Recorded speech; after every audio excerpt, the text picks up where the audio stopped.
You think self-discipline is about willpower? Think again, because that's exactly why 99% of people fail. Self-discipline isn't about being strong enough to resist temptation. It's about understanding how your brain tricks you into failure. Most people set goals like, I'll wake up at 5 a.m., hit the gym, eat clean. But by day 3? Boom! Back to square one. Here's the twist, self-discipline is not about motivation. It's about systems. You don't fail because you're weak. You fail because you rely on willpower instead of habits.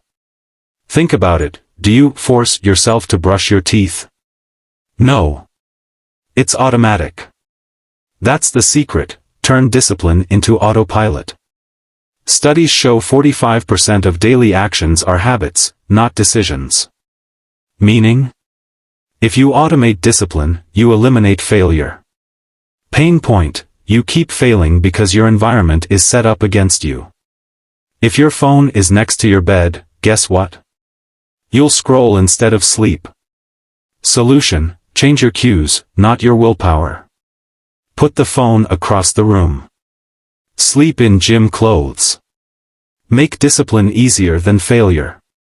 If you had to bet your life on waking up early, would you rely on willpower, or set 5 alarms, lock your phone away, and tell a friend to call you?